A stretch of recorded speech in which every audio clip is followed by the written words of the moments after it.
Dali, meu povo! Sejam muito bem-vindos a mais um vídeo neste observador canal Léo Brasil aqui. Hoje no nosso quadro adversários um pouquinho diferente do normal, hoje eu não vou reagir aos gols. Hoje eu vou comentar um pouco sobre cada jogo, até porque as últimas reações aí têm me dado uns problemas com relação a direito de imagem e tal. Então vamos só comentar que é melhor, né? Mas é sempre legal a gente trazer uma visão de um atleticano para vocês. E esse quadro especialmente é para você que torce para esses outros times também. Me dá um feedback, me manda aqui as informações, me fala o que você está achando do seu time. Mais do que os outros até, eu quero muito saber a opinião de um vascaíno sobre o Vasco, de um cruzeirense sobre o Cruzeiro, de um botafoguense sobre o Botafogo. Enfim, deixem nos comentários que é muito importante. Eu gosto muito de futebol. Então eu sempre quero saber as informações também dos adversários. Eu já faço o vídeo do meu galão querido, obviamente do galão eu sou quase um doutor, né? Então acompanho todas as notícias do Galo e claro, quero saber também dos meus adversários, o que está acontecendo, então deixa nos comentários que é sempre importante e chama a galera aí da sua torcida. Eu quero saber aqui embaixo para que time você torce, fechou? Tamo junto. Vamos começar então comentando um pouco sobre essa quarta rodada do Campeonato Brasileiro. Lembrando que vai ter um jogo que vai ficar fora, que vai ser São Paulo e Palmeiras, porque justamente São Paulo e Palmeiras é nessa segunda-feira, hoje, né? Que você deve estar assistindo esse vídeo na segunda-feira, o jogo às 20 horas. Então talvez eu até faça o react dos gols aí do Palmeiras, vamos ver. Como nós tivemos muitos jogos aí no fim de semana, vamos comentar um pouco sobre cada um deles, começando aí por Vasco e Criciúma. Afinal de contas, esse jogo deu o que falar, hein, galera?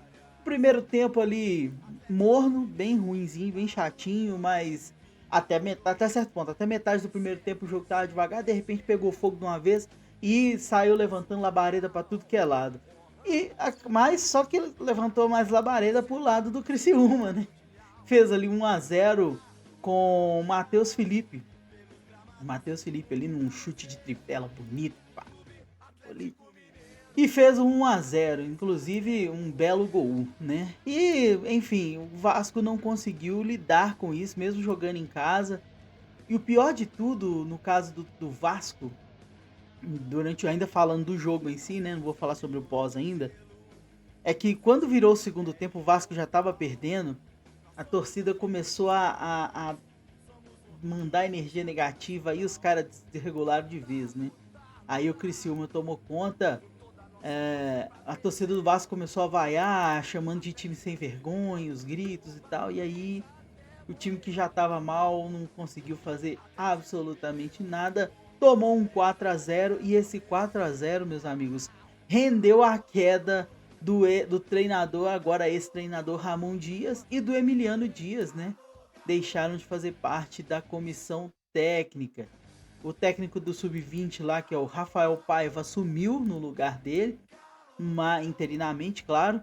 Mas a situação do Vasco não tá nada boa. Um 4-0 aí pro Criciúma. E em compensação também pelo lado do Criciúma, vem surpreendendo, né? Conseguiu aí um empate fora de casa contra o Galo. Um dos times aí. Mas o Galo também tá em reconstrução, tá vindo de uma crescente. Eu acho que inclusive o jogo, quando pegar o Criciúma de novo, o Galo já vai estar num outro patamar. Mas o Criciúma fez a parte dele, veio para se defender, jogou por uma bola, conseguiu essa uma bola, o Galo perdeu muitas chances. E diferente do jogo contra o Atlético, onde o Galo comandou totalmente as ações contra o Criciúma achou uma bola, nesse jogo aqui o Vasco não conseguiu fazer absolutamente nada e o Criciúma foi o senhor das ações. Então o que eu tenho para falar sobre Vasco e Criciúma é que a situação do Vasco tá bem complicada. Vamos ver aí as cenas dos próximos capítulos, meus amigos. Ainda no sábado, nós tivemos Bahia e Grêmio. Bahia e Grêmio também foi o outro jogo. O gol aconteceu ali no primeiro tempo, o gol do Bahia ficou 1-0. O Bahia conseguiu segurar ali o resultado a seu favor e conseguiu inclusive dormir no G4, né, do sábado para domingo. Acho que já até saiu porque os outros jogos do domingo já tiraram o Bahia, mandaram o Bahia lá para baixo, mas o Bahia começou aí a melhorar, né? Começou aí uma reascensão, mas o problema maior do Bahia, pelo menos do que eu tô vendo, e você torcedor baiano me corrija se eu estiver errado, dos jogos do Bahia ele tem muitos altos e baixos dentro do jogo. Ou seja, ou ele faz um jogo bom que consegue vencer, ou ele faz um jogo muito ruim e perde. Assim, ainda tá oscilando bastante, pelo menos é o que eu aqui como mineiro de Minas, nas notícias que eu tenho e no que eu observo do futebol, eu tenho visto do Bahia. Se você é do torcedor baiano aí, se eu tiver errado, você me conta depois, tá bom? O gol foi do Everaldo, lá no primeiro tempo, como eu falei pra vocês, eu até vi o gol quando ele aconteceu. E no finalzinho do jogo a gente teve aquele problema, né? O Renato Gaúcho ele saiu numa bronca, né? Saiu brigando ali. Inclusive tirou as reservas do banco ali antes do fim do jogo.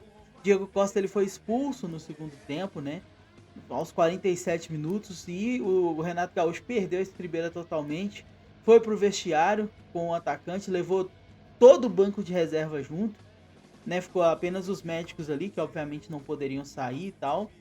Mas, enfim, a situação foi bem complicada e eu também não entendi essa falta de estribeira dele, né? Enfim, depois vão falar aí que é manipulação, mas porra, eu nunca vi. Tem alguns times assim que a gente não vê manipulação a favor. Um deles é o Bahia. Eu não vejo aí a galera fazendo manipulação pró Bahia, assim como eu não vejo a galera fazendo manipulação pró Galo. Enfim, Pro Santos também eu acho que eu não lembro de ter visto nada assim que favorecesse o Santos.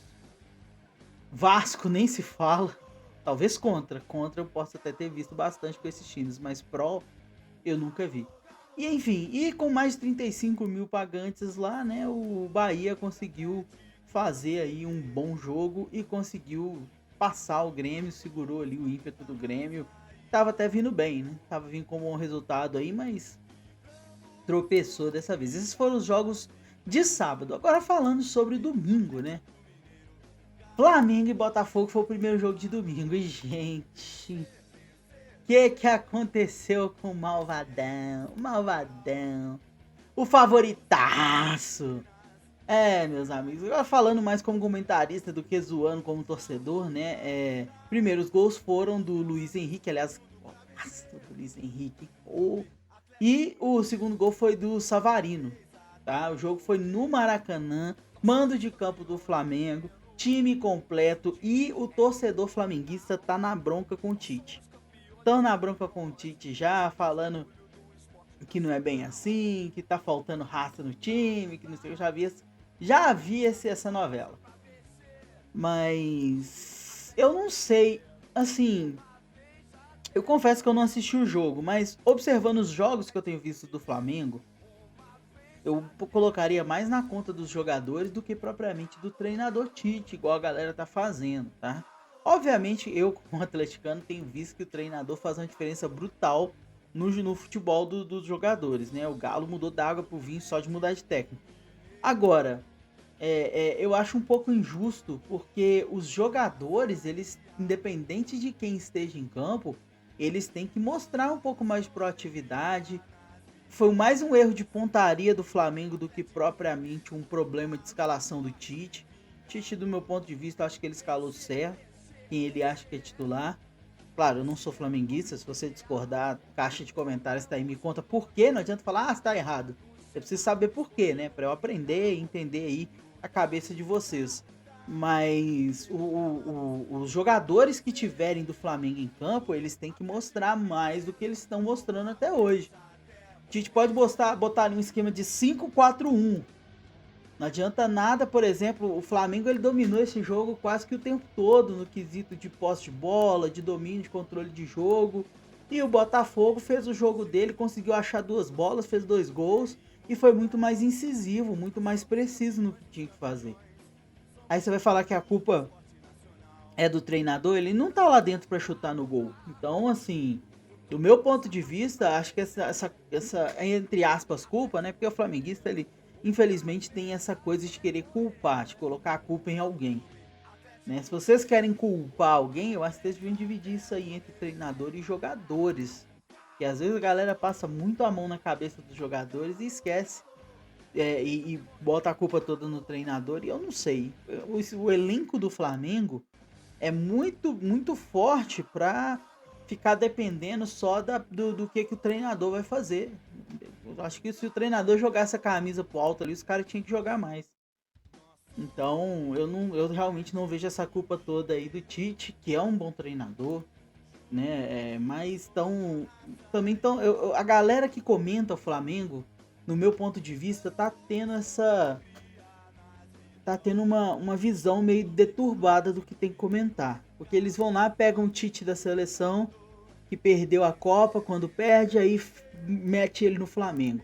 Quando ganha é o Tite bom, o Tite legal, fez um bom trabalho, grande treinador, maior treinador brasileiro.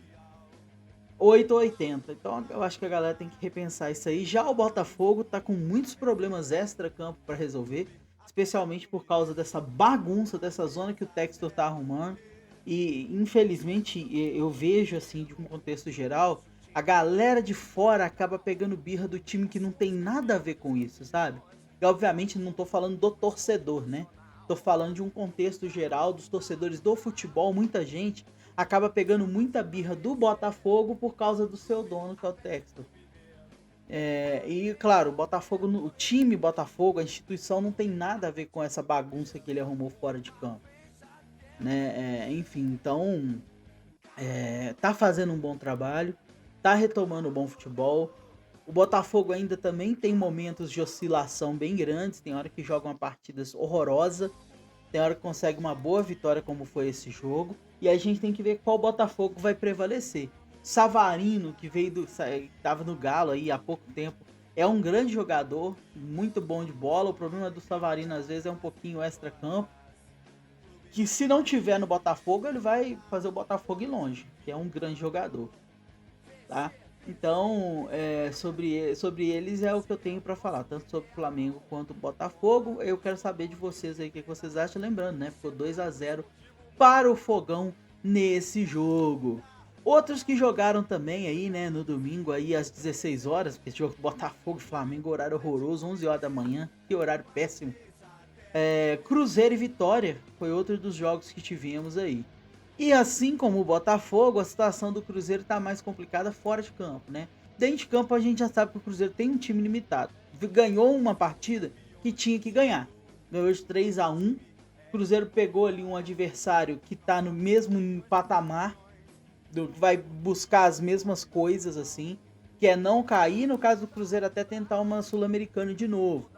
Né, a galera, às vezes, torcedor do Cruzeiro do que eu assisto, ele tá um pouco fora de eixo nesse contexto.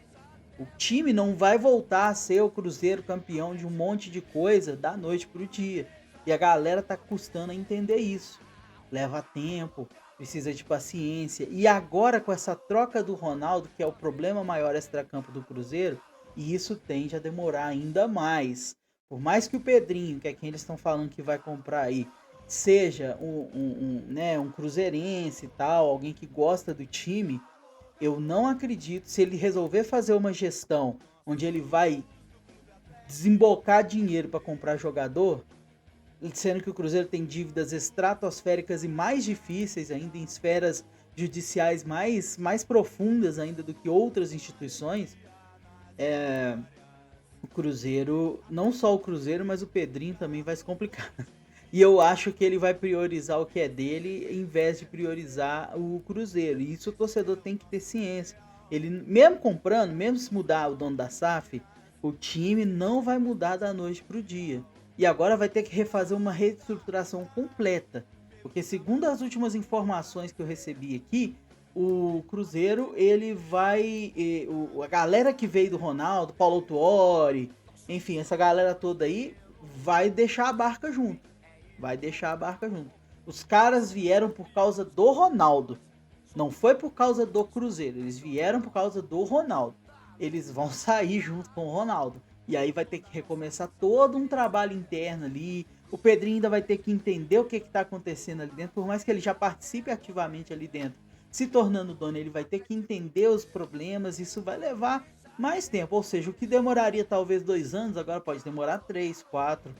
Né? Não vai ser da água pro vinho, vai ser da noite pro dia. A não ser que aconteça aí uma reviravolta gigante, ele consiga trazer uns 3, 4 jogadores na janela que vão fazer toda a diferença, mas isso é tipo, jogar chute no escuro.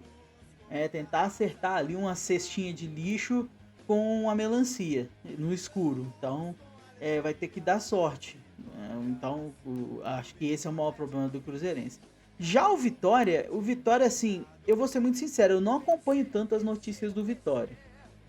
Mas, uma coisa que vinha sempre pra mim de notícia é que o Vitória era um dos times que ia dar mais trabalho, foi campeão baiano.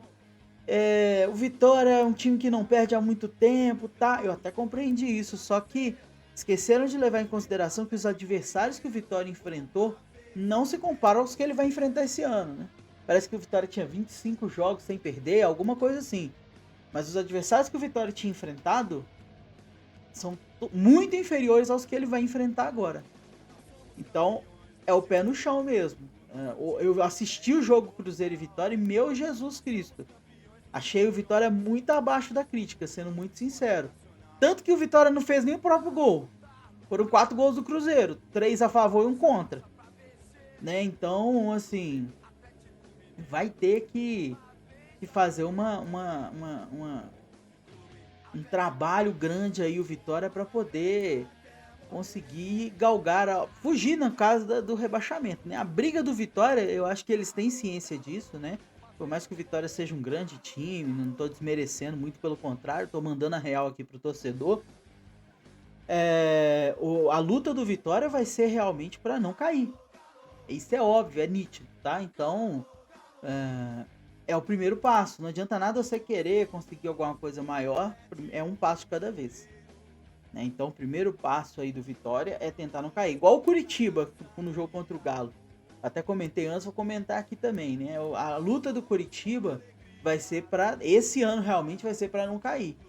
Assim como todos os anos colocam o Curitiba como um time que cairia, eu não estava colocando, mas agora o Curitiba vai ter que reestruturar porque o time não está bem por causa de problemas extracampo, né? Então, Curitiba não, desculpa, Cuiabá. Tô falando do Cuiabá. Esquece tudo que eu falei de Curitiba. Não vou cortar, não.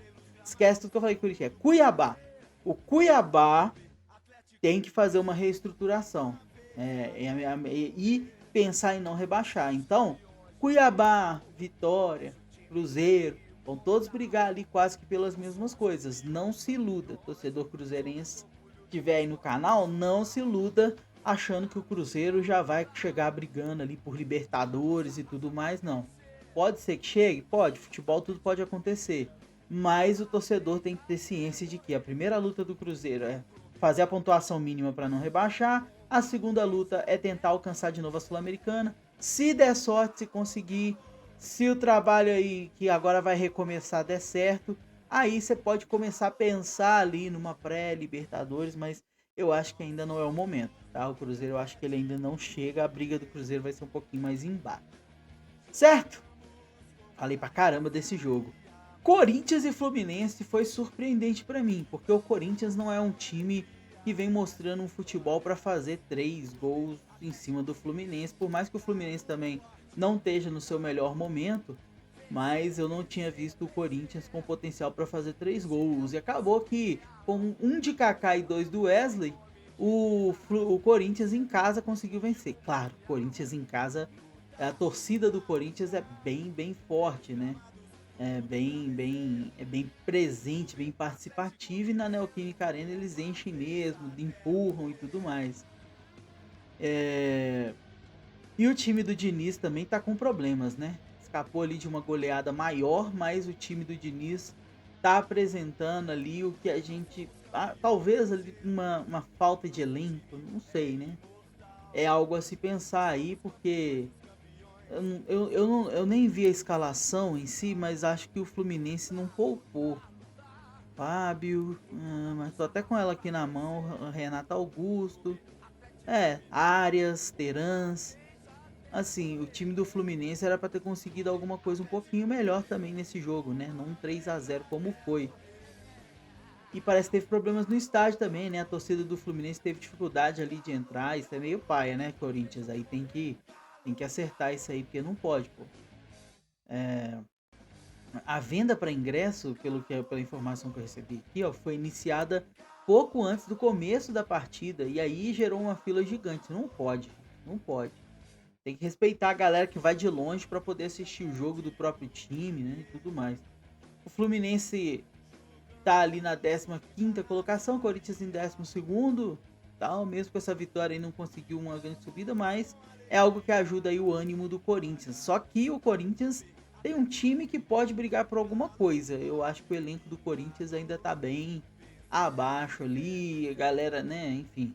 O Corinthians hoje acho que não tava nem com os titulares todos, ó, no gol mesmo tava o Carlos Miguel, a não ser que eles já estejam pensando em tirar ele. Inclusive, isso pode gerar um problema aí, né, entre titulares e reservas, porque o Corinthians chega, mete um 3-0, a torcida vai começar a cobrar esses caras como titulares, né? E aí Cássio, esses caras assim podem sofrer um pouquinho aí na mão da torcida. Vamos ver se o Corinthians vai conseguir aí fazer uma boa reestruturação, porque um jogo e uma vitória não quer dizer muita coisa não. É bom pro ânimo e tudo mais, mas a gente tem que ver se isso vai ser uma sequência aí. E o Fluminense vai ter que rever um pouquinho aí os conceitos dos jogadores, o que é que ele vai usar, o que é que ele vai priorizar. A faixa etária do Fluminense é muito alta para um Brasileirão, Libertadores, Copa do Brasil, né? Então vamos ver o que o Fluminense vai tirar da cartola aí. Outro jogo muito interessante que teve foi Red Bull Bragantino e Fortaleza, dois times que vêm bem, vêm fazendo jogos interessantes. O jogo foi na Arena Castelão e acabou em empate, né? Acabou ali com um gol do Kervin Andrade, acho que é isso mesmo, do Fortaleza. E o Eduardo Sacha fez pelo Bragantino aí. Olha o Sacha mostrando sua qualidade. O Leãozão conseguiu abrir o placar em casa, mas não conseguiu segurar a onda do Bragantino. O Bragantino vem vindo bem, vem vindo numa crescente desde o Campeonato Paulista. Tá com uma estrutura muito boa. Fiquei sabendo que eles estão fazendo grandes melhorias, inclusive no CT, né?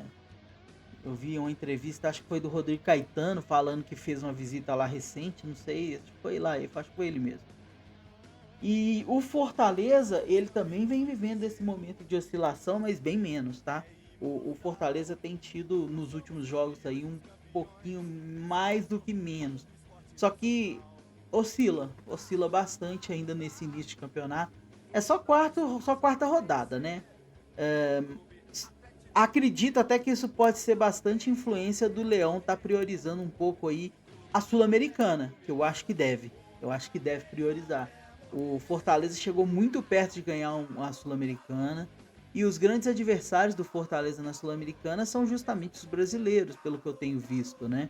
Especialmente o Atlético Paranaense aí, que vem mostrando mais força do que outros times, né? Então, Atlético Paranaense, Fortaleza, o próprio Corinthians aí que vem numa melhorazinha, mas aí o Corinthians ainda tá, acho que tá até fora da zona de classificação, depois a gente confere. E é assim que eu tenho visto os dois times que vão brigar, que vão dar muito trabalho. Fiquem de olho nesse Red Bull Bragantino e não se assustem se ele aparecer de novo na zona de Libertadores, porque lembrando, o Bragantino caiu para a Sul-Americana, mas ele conseguiu se classificar para a pré-Libertadores e perdeu justamente para o Botafogo na pré-Libertadores aí a classificação. Então, acho que nem foi derrota, acho que perdeu com empate. Mas enfim, perdeu nos pênaltis, salvo engano. Então, o Bragantino vai dar muito trabalho esse ano e o time tá crescendo bem devagarinho. O Bragantino, ele devia ser um exemplo aí a ser observado pelos cruzeirenses. Porque é um time que veio do nada, crescendo, virou SAF, tá crescendo. Uma hora pode bater até campeão aí esses times do Bragantino. E olha que ele nem tá sendo feito para isso, né? Se o Bragantino tivesse... Se a Red Bull tivesse focando no Bragantino em um time para ser campeão, talvez até brigasse mais lá em cima, tá? O problema é que o Bragantino aí, ele me parece ser um time mais para liberar jogador, para conseguir outros jogadores. Claro, faz o trabalho para tentar ser campeão, mas não é o foco do que eu tenho reparado, né? Se tem algum torcedor do Bragantino aí, depois me conta, porque eu quero muito saber a sua opinião, que é muito importante pra gente aqui, tá? Prosseguindo então, pra gente não agarrar muito, o final do domingo foi muitos empates, né? Um empate que foi um pouquinho até surpreendente pra mim foi Juventude e Atlético Paranaense. Juventude fez um bom jogo, aí de repente perdeu feio e agora conseguiu empatar com o Atlético Paranaense. Tá numa oscilação gigante também, o Juventude, que é outro time que vai brigar especialmente contra o rebaixamento. O torcedor do Juventude, ele tem que ter ciência que o foco do Juventude, bem como eu já vou até adiantar, o foco do Atlético Goianiense é tentar se manter na divisão. Quem se deu melhor hoje foi o Atlético Goianiense, que conseguiu um empate fora de casa contra o Inter. Juventude tomou um empate em casa contra o Atlético Paranaense. Só que, se você for olhar em via de campeonato, é um bom resultado para o Juventude, porque o Atlético Paranaense vem fazendo grandes jogos. É um time que é cotado por quem é menos louco, né? Por quem é menos clubista. O Atlético Paranaense é um time que é cotado aos títulos aí, que vai disputar, principalmente a Sul-Americana, mas no Brasileirão também ele pode vir a dar trabalho, porque o Cuca é um cara muito inteligente. Eu sou muito fã do trabalho do Cuca. E o Internacional tem um elenco extremamente badalado, jogou em casa, mas não conseguiu resultado. Sobre o Inter, inclusive, eu já vou até adiantar aqui para vocês que já deu treta de novo. Só para lembrar aí o atleticano que estiver me assistindo, o Inter já tá o Kudê, lá no Inter, já tá no estágio 2, tá, gente? Que é aquele estágio ali onde a torcida começa a pegar no pé e ele já vem com aquele... se eles não quiserem eu aqui, se eles não me quiserem aqui, me falam. Vocês lembram, né, os estágios? Arruma confusão, primeiro estágio. Arruma confusão do nada, depois de um empate, primeiro estágio. Segundo estágio, arruma confusão com a torcida e fala que se não quiser ele aqui, beleza. O terceiro estágio, ele vai dar outro piti e vai conseguir que mande ele embora. Vamos bater uma aposta aí, torcedor? Você, torcedor do Inter que tá me assistindo aí, nós já vimos essa novela aqui no Galo. Eu avisei quando vocês contrataram o Kudê. Alguém me ouviu? Não. Então já se prepara, já tá no estágio 2. Eu já acertei até agora tudo que ia acontecer. Eu falei, torcedor do Inter, se o Kudê é um bom técnico, é um bom técnico. Só que se ele não resolver os problemas da cabeça dele, vai acontecer de novo o que aconteceu aqui no Galo. Ele vai abandonar do nada. E eu falo pra vocês, os estágios estão sendo os mesmos. Pedindo um empate do nada, onde a diretoria tem que conter, o jogador tem que conter. Depois vem dar declaração falando que torcedor gritou pra ele, falou mal, tá com a cerveja, não sei o que fez, enfim. E se não quiser ele ali, é só falar. Segundo estágio. Terceiro estágio, ele vai arrumar uma outra confusão a ponto da diretoria querer mandar ele embora. Então, torcedor do Inter, se prepara que vocês vão ficar sem técnico. Antes do meio do campeonato, vocês vão ficar sem técnico, tá? Já tô avisando. Pode preparar. Prepara seu coração. E não tô falando por mal, não. Eu tô falando porque eu conheci a verdadeira face do Kudê. Eu não conhecia, ele saiu do Inter porque, da primeira vez, né? Porque queria um trabalho maior e tal. Parece que ele teve problema lá nesse trabalho. O Galo veio e trouxe ele pra dar uma chance. Ele deu problema aqui no Galo, o Inter contratou mesmo assim. Então já tô avisando pra você, torcedor do Colorado aí, tá? De coração mesmo. Sem maldade, sem nada. Não tô desejando mal, muito pelo contrário. Tô falando isso pra você preparar o seu coração. Antes do meio do campeonato, antes da 19ª rodada do Kudê cai. Quer apostar? E é isso, meus amigos. Essa é a visão de um atleticano para com os nossos adversários, tá? Peço desculpas por não colocar pra vocês aqui os gols, como eu já venho fazendo. Mas essa semana eu vou evitar alguns problemas, tá? Então, agradeço a sua compreensão. Tô aqui para poder dar uma opinião também. Gosto mais de fazer os reacts, é claro, né? Mas essa semana para mim foi bem conturbada. Eu não consegui trazer aqui os reacts que normalmente eu trago. Consegui fazer os do Galo assim com muito custo. Enfim, vários problemas particulares que eu não quero passar para vocês. Aqui não é lugar para isso.